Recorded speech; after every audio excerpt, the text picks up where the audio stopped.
राजकीय, सामाजिक, आध्यात्मिक, शैक्षणिक, शेतीविषयक बातम्यांसाठी आदर्श भारत माझा सदैव न्याय हक्कासाठी आपल्यासोबत. आम्ही चुकून सुद्धा मुंगीच्या वाटेलाही जात नाही, पण आमच्या वाटेला जर कोणी आलं तर आम्ही सिंहाचे दात मोजायला सुद्धा घाबरत नाही, हे दाखवून देणारे सर्वोत्तम पुत्र छत्रपती संभाजी महाराज. शिक्षणाच्या माध्यमातून ज्या युगपुरुषानं शिक्षणाची गंगा तुमच्या आमच्या दारापर्यंत आणली ते राष्ट्रपिता महात्मा ज्योतिराव फुले.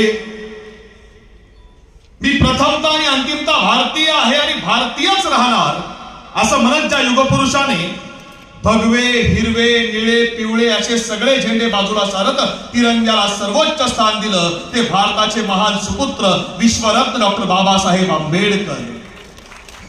आणि त्यांची जयंती 151वी जयंती साजरी करण्याच्या निमित्तानं कोल्हापूर मातीच्या ऐतिहासिक मातीत जन्माला आली सगळी माणसं या आगरी कोळी संस्कृती भवन मध्ये एकत्रित आली. ते जगाच्या इतिहासामध्ये लोकराजा, आरक्षणाचे जनक, शिक्षणाचे प्रेमी, कुस्तीचे खऱ्या अर्थानं पुरस्कर्ते आणि ज्या लोकराजानं उण्यापुऱ्या 48 वर्षाच्या कारकिर्दीमध्ये महाराष्ट्राच्या हजारो पिढ्यांना पुरतील असा संस्कार दिला ते राजर्षी छत्रपती शाहू महाराज यांना तुम्हा सर्वांच्या टाळ्यांच्या प्रचंड गजरामध्ये प्रथमतः विनम्र अभिवादन करतो. गेली अनेक वर्ष सातत्यानं ज्यांच्यासोबत आमचा स्नेह आहे, मग ती शाहू महाराजांची जयंती असो, शिवरायांची जयंती असो का राजसदरेवरचा रायगडावरचा शिवराज्याभिषेकाचा सोहळा असो, कुठलाही कार्यक्रम असला तर हिरिरीनं खऱ्या अर्थानं सहभागी असणारं कोल्हापूर जिल्ह्याचं युवा नेतृत्व तथा एकदा नव्हे तर दोनदा आणि तब्बल 11 लोकसभा निवडणुकांमध्ये ज्यांच्या परिवाराला 9 वेळा सदस्यत्व या मातीनं बहाल केलं ते आदरणीय धनंजयजी माने साहेब, धैर्यशीलजी माने दादा.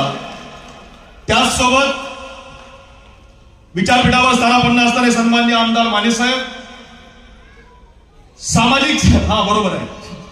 सामाजिक चळवळीमध्ये गेली अनेक वर्ष वेगवेगळ्या कार्यक्रमाच्या निमित्तानं मग पुण्यामध्ये महामाता रमाईंच्या पुतळ्याच्या एका कार्यक्रमाच्या निमित्तानं आम्ही भेटलो होतो, किंवा मालेगाव नाशिक जिल्ह्यामध्ये सुद्धा एका बौद्ध विहाराच्या कार्यक्रमाच्या निमित्तानं आम्ही भेटलो होतो. त्यानंतर छत्रपती शिवाजी महाराज जयंतीच्या निमित्तानं याच मुंबईमध्ये सुद्धा एका कार्यक्रमाच्या निमित्तानं भेट झाली होती. सातत्यानं म्हणजे बऱ्याचदा ज्या माणसाचा परिचय जातीशी धर्माची नाही, सातत्यानं जे माणसं समाजाकरता उभी राहिली तर त्या युगपुरुषांकरता कार्यरत असणारे सन्माननीय खासदार हांडोरे साहेब, विचारपीठावर स्थानापन्न असणारे आमचे बंधुतुल्य मित्र आदरणीय आबासाहेब पाटील, आदरणीय दीपक दादा पाटील, ज्याचा सन्मान आपल्याला या ठिकाणी करायचा आहे ते ऋतुजी यादव सर. त्याचसोबत खऱ्या अर्थानं कोल्हापूर रहिवासी संघाच्या माध्यमातून ज्यांनी या सुंदर कार्यक्रमाचं नियोजन केलं ते अनिल पाटील सर, आमचे मित्र अमोल आसुरकर असतील, घोरपडे सर असतील किंवा इतर सर्व सन्मान्य मान्यवर, या सगळ्यांचा खऱ्या अर्थानं ऋण व्यक्त करतो.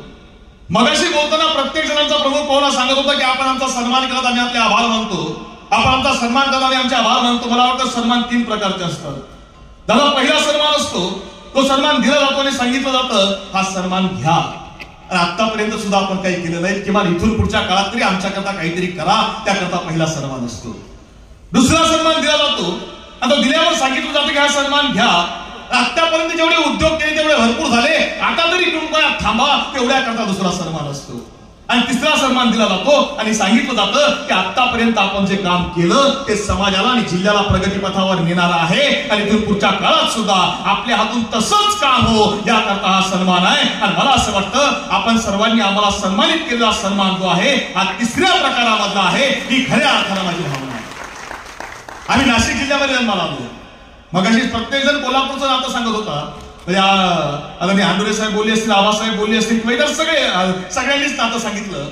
माझा जन्म नाशिक जिल्ह्यामधला असला तरी कोल्हापूर जिल्ह्यामध्ये 18 मुलं मी मागच्या 10 वर्षापासून ज्यांचं पालकत्व माझ्याकडे आहे, त्यांना आई आणि वडील नाही, आणि त्या मुलांचा पालक म्हणून खऱ्या अर्थानं आम्ही सुद्धा कोल्हापूरच्या मातीचं ऋण फेडतोय.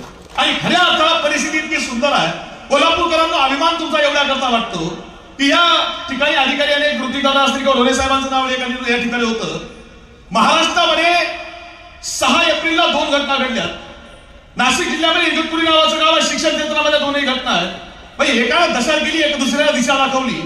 तर इगतपुरीमध्ये 9वीच्या एका वर्ग शिक्षकाला वाटलं की 9वीच्या वर्गात असणाऱ्या आपल्या मुलांची सॅक बॅग आपण चेक केली पाहिजे आणि 9वीतल्या वर्ग शिक्षकानं 9वीतल्या मुलांची बॅग चेक करायला घेतली आणि त्या चेक करताना बॅगेमध्ये ज्या वस्तू सापडल्या मग त्यामध्ये शस्त्र असेल, त्यामध्ये तंबाखू असेल, सिगरेट असेल, गुटखा असेल, मी विचारपीठावरून सांगू शकत नाही अशा गोष्टी त्या दिवशी सकाळी त्या बॅगेमध्ये सापडल्या. महाराष्ट्रामध्ये खळबळ उडाली आणि त्याच दिवशी संध्याकाळी कोल्हापूर जिल्ह्यामध्ये घटना घडली. कोल्हापूर जिल्ह्यामध्ये एका मेंढपाळाचा मुलगा बापासोबत मेंढ्या चारतोय आणि मेंढ्या चारता चारता देशमुख नावाच्या मित्रानं फोन केला की बिरदेव, अरे लेका तू IAS झालाय, IPS झालाय. आणि त्यावेळी मेंढपाळ असणाऱ्या बापानं आपल्या डोक्यावरचा फेटा काढला, आपल्या पोराच्या डोक्यावर घातला. तो आयुष्यातला सर्वोच्च सन्मान होतो. एकीकडे दशा महाराष्ट्राला दाखवली जात होती, पण दुसरीकडे महाराष्ट्राला दिशा देण्याचं काम हे कोल्हापूरच्या मातीनं केलं आणि म्हणून आम्हाला कोल्हापूरकरांचा अभिमान आहे. शाहू महाराजांचा विचार, वारसा, प्रयत्न हे सगळे प्रत्येक जण सांगताय. आज शाहू महाराज कोण हे सुद्धा नव्यानं सांगणं गरजेचं आहे. तर मगाशापासून तुम्ही हिशोब करतो शिवाजी महाराजांचे चिरंजीव संभाजी महाराज 11 मार्च 1689 संभाजी महाराजांचं बलिदान झालं आणि त्यानंतर राजाराम महाराज गादीवर आले. त्यानंतर राजाराम महाराज सुद्धा 1707 मध्ये मृत्यू झाला. त्यानंतर ताराराणींनी गादी चालवली आणि तोपर्यंत संभाजी महाराजांचे सुपुत्र शाहू महाराजांची आहे औरंगजेबाच्या मुलाच्या ताब्यामधून सुटका झाली. मुज्जा, मुअज्जम, कांबक्ष आणि सुलतान 4 मुलं आणि शाहू महाराज महाराष्ट्रामध्ये आले आणि वाद चालू झाले गादी कोणाची. आणि मग 3 लढाया झाल्या. तिघा लढायामध्ये कोणालाही यश मिळालं नाही आणि त्यानंतर ठरलं की वारणा नदी तळ ठरवायची आणि वारणा नदी ही आपली दिशा असेल. वारणेच्या पलीकडे कोल्हापूरचं राज्य, वारणेच्या अलीकडे साताऱ्याचं राज्य. 2 गाद्या झाल्या आणि कोल्हापूरची गादी वेगळी झाली. करवीर रियासत ज्याला आपण दुनिया म्हणतो. आणि मग पहिले संभाजी महाराज, आबासाहेब महाराज, बुवासाहेब महाराज, बाबासाहेब महाराज आणि त्यानंतर राजाराम महाराज गादीवर आले. राजाराम महाराजांनी कोल्हापूरमध्ये राजाराम महाविद्यालयाची स्थापना केली. पण दुर्दैवानं इटलीच्या फ्लॉरेन्स शहरामध्ये त्यांचा मृत्यू झाला आणि त्यानंतर कोल्हापूरची गादी अनाथ झाली आणि त्या गादीवर 4थे शिवाजी महाराज गादीवर बसले. पण बालवयामध्ये त्यांचा नगरच्या किल्ल्यामध्ये मृत्यू झाला आणि कोल्हापूरच्या गादीला वारा सुरला नाही. आणि त्यावेळी राजाराम महाराजांच्या पत्नी आनंदीबाई राणीसाहेब यांनी ठरवलं की कागलच्या घाटगे कुटुंब परिवारामधला एक मुलगा मला दत्तक घ्यायचा आहे. आणि त्यावेळी कागलचे रिजंट आबासाहेब घाटगे यांचा ज्येष्ठ पुत्र यशवंतराव घाटगे यांना दत्तक घेतलं गेलं. आणि तेच यशवंतराव म्हणजे आजचे राजर्षी छत्रपती शाहू महाराज हा विचार आणि वारसा आहे. मगाशी आदरणीय धैर्यशीलदारच विचारत होते, यशवंत नावाचा इतिहास खूप मोठा झाला, खरा आहे. छत्रपती शिवाजी महाराजांच्या हातामध्ये आवडतं शस्त्र, अमोघ शस्त्र, तो पट्टा. त्या पट्ट्याचं नाव आहे यशवंत. महात्मा ज्योतिराव फुले यांच्या मुलाचं नाव यशवंत. डॉक्टर बाबासाहेब आंबेडकर यांच्या मुलाचं नाव यशवंत. राजर्षी शाहू महाराज यांचं मूळ नाव यशवंत. महाराष्ट्राचे पहिले मुख्यमंत्री त्यांचं नाव यशवंत. आणि आज बोलणाऱ्या व्याख्यानाचं नाव सुद्धा यशवंत. हा कदाचित योगायोग असेल, हा योगायोग असेल. पण माणसं उभी कशी करायची हे कोल्हापूरच्या मातीने दाखवलं. माणसं पुढं कशी द्यायची हे शाहू महाराजांनी दाखवलं. साधा उदाहरण तुम्हाला सांगतो. बाबासाहेबांचा प्रसंग अनेकांनी सांगितला, तो अनेकदा आम्ही सांगतो. बाबासाहेबांनी याच कोल्हापूरमधून पुण्यामध्ये येऊन कोल्हापूरमधून मुंबईमध्ये आले शाहू महाराज आणि परळ भागामध्ये बाबासाहेबांची भेट घेतली आहे. आणि बाबासाहेबांना भेटून त्या भागात भेटले सगळीकडे. प्रत्येक जण विचार करतोय कोल्हापूरचा राजा आहे, एवढा मोठा छत्रपती आहे आणि दलिताच्या पोराला भेटायला यावं. नातं काय दोघांमध्ये कोणाला कळत नाहीये. आणि तोपर्यंत शाहू महाराज बाबासाहेब राहत असलेल्या त्या परळच्या चाळीजवळ जाऊन पोहोचले आणि बाबासाहेब अभ्यास करत होते. आणि एक छोटंसं पोरगं वरच्या मजल्यावर गेलेल्या अभ्यास करत बसलेल्या बाबासाहेबांना भेटायला गेलं आणि सांगायला लागलं, बाबासाहेब चला, तुम्हाला भेटायला कुणीतरी कोल्हापूरचा राजा आलाय. बाबासाहेब विचार करतायत कोल्हापूरचे राजे शाहू महाराज आणि ते मला भेटायला, हे कसं शक्य आहे आणि कसा खाऊन आवाज आणि कर्तृत्व बाबासाहेबांना ठाऊक होतं. बाबासाहेब सरदिशी शाहू महाराजांकडे धावले. मिठी सामावली गेली. दोघंही एकमेकाच्या मिठीत सामावले आणि काही वेळाने मिठी घट्ट झाली. त्यावेळी बाबासाहेब शाहू महाराजांना सांगतायत, महाराज तुम्ही का आलात? तुम्ही राजा आहात. तुम्ही मला आवाज दिला असता, तुमच्या एका हाकेसरशी मी कोल्हापूरला येऊन दाखल झालो असतो. महाराज तुम्ही का आलात? तुम्ही राजा आहात. आणि त्यावेळी बाबासाहेबांचं शाहू महाराजांचं वाक्य आहे. बाबासाहेबांना शाहू महाराज सांगतायत, बाबासाहेब अहो आम्ही परंपरेचे राजे. बाबासाहेब अहो तुम्ही ज्ञानाचे राजे. अहो ज्ञानाच्या भेटीला परंपरा आली तर काय फरक पडतो? इतकं उदात्त नातं आहे, इतकं उदात्त नातं. हे जपण्याचं काम शाहू महाराजांनी केलं. सायंकाळची वेळ आहे.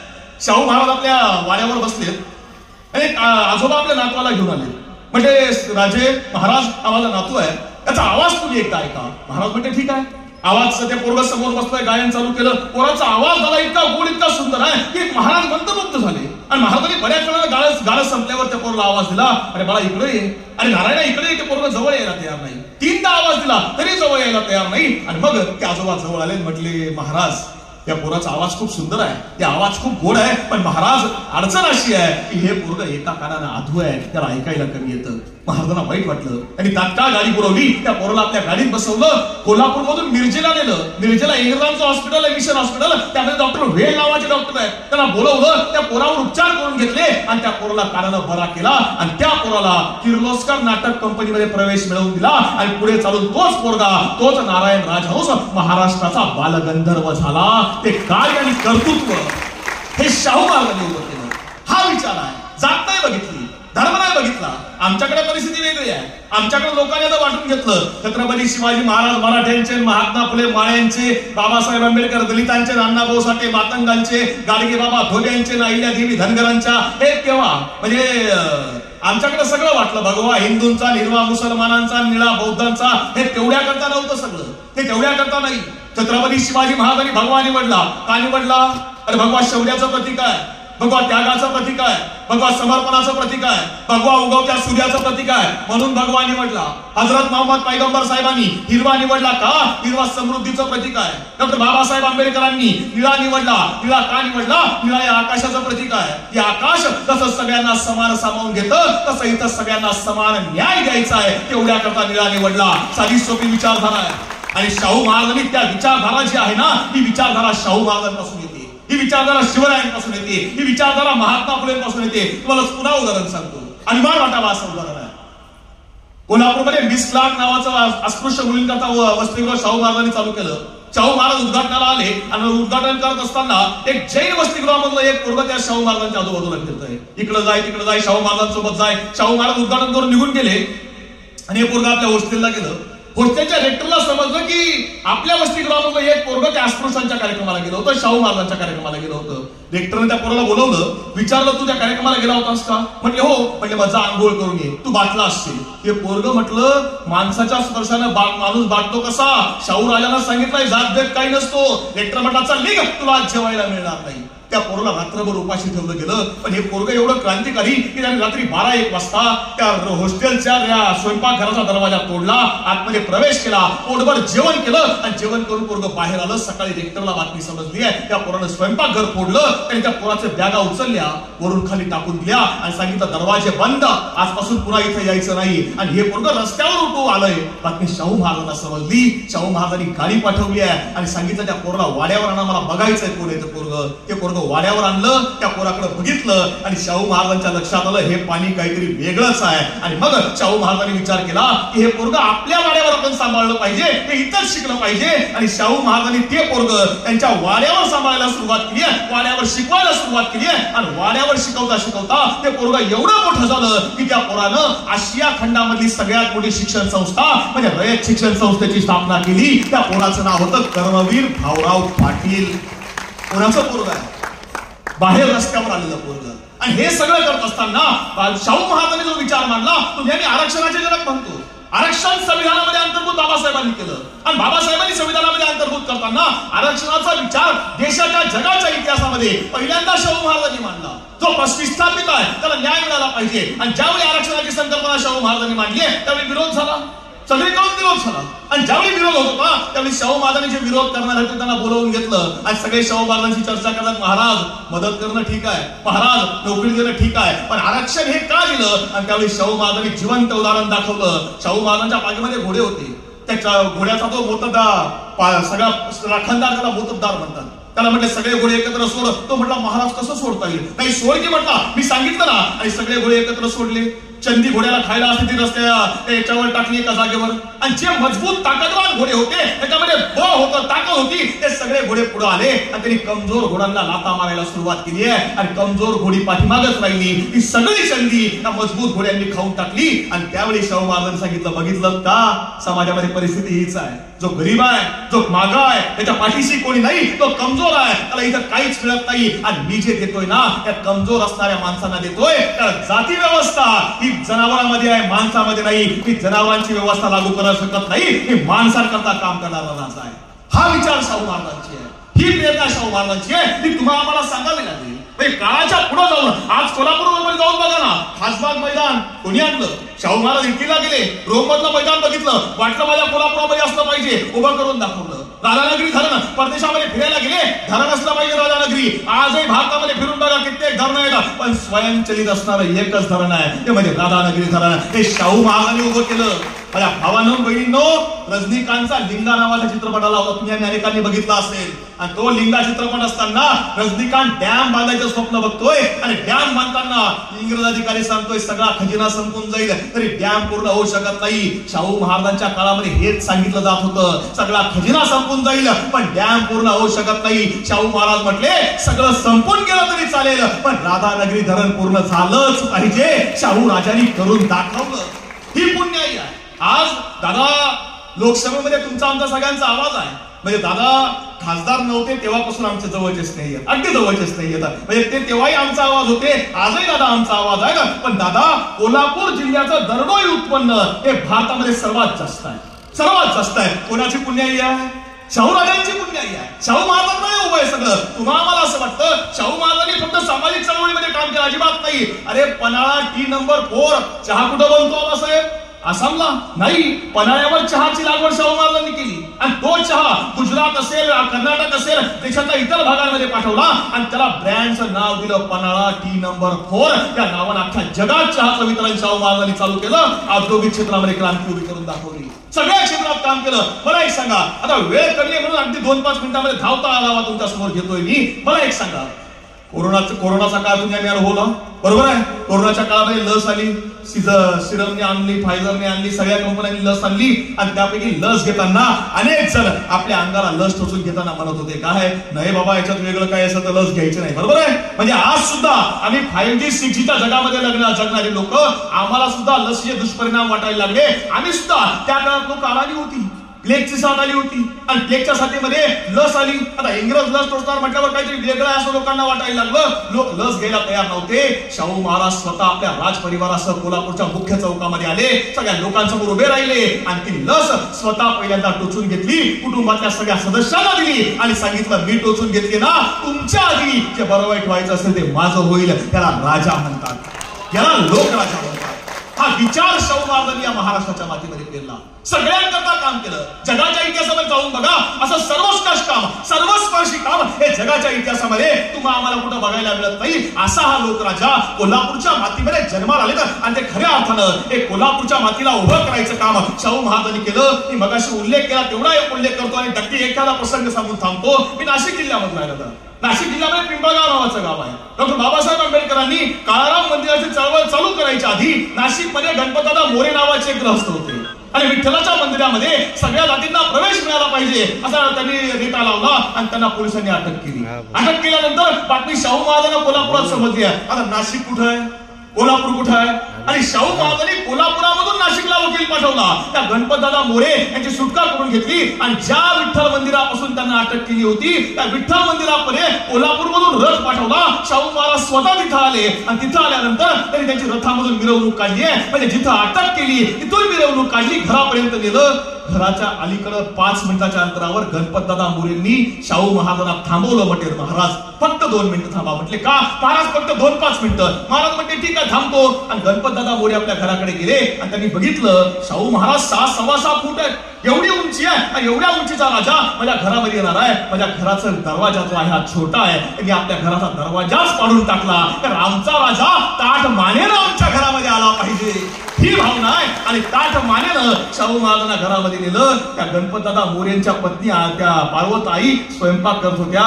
गणपतदादा मोरेंच्या पत्नीला बाबा आपल्या शाहू महाराजांनी विचारलं ताई अगं काय करतेस? त्याने सांगितलं काय नाही राज, भाकरी बनवली आहे बघा आणि दूध गरम आहे, आणखी मग खायला.